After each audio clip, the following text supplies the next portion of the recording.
Les clés pour perdre efficacement la graisse du ventre.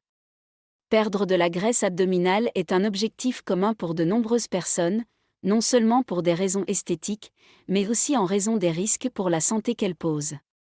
En effet, l'accumulation de graisse dans l'abdomen est liée à des maladies graves telles que les maladies cardiaques et le diabète de type 2.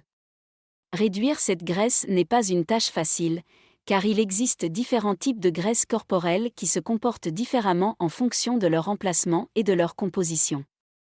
Bien que cela puisse être difficile, il existe certaines stratégies pour perdre efficacement la graisse du ventre et obtenir des résultats durables. Différents types de graisse abdominale. Perdre efficacement la graisse du ventre améliore non seulement l'apparence physique, mais réduit également considérablement les risques pour la santé associés à l'accumulation de graisse viscérale. Le corps humain stocke plusieurs types de graisse, la graisse viscérale, ou graisse dure, la graisse sous-cutanée, ou graisse molle, et la graisse intermusculaire. Chacune de ces graisses se trouve dans différentes parties du corps et possède des caractéristiques uniques. La graisse viscérale est principalement située dans la région abdominale et entoure les organes internes, ce qui la rend particulièrement dangereuse lorsqu'elle s'accumule en excès. La graisse sous-cutanée, quant à elle, est située juste sous la peau et c'est ce que vous ressentez lorsque vous pincez votre peau. La graisse intermusculaire, quant à elle, se trouve entre les muscles.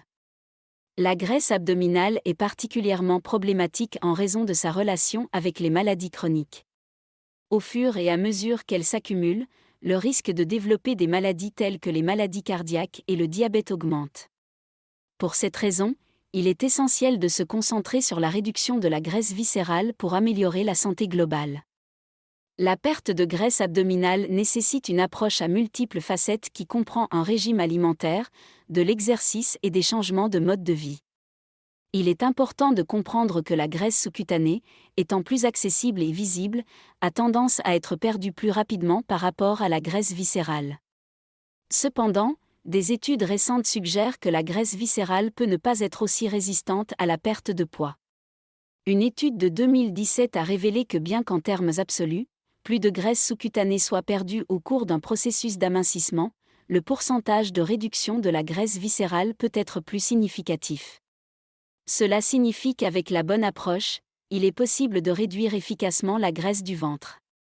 Pour y parvenir, il est important d'adopter une alimentation équilibrée, riche en fibres, en protéines maigres et en graisses saines, tout en évitant la consommation de sucre et de glucides raffinés.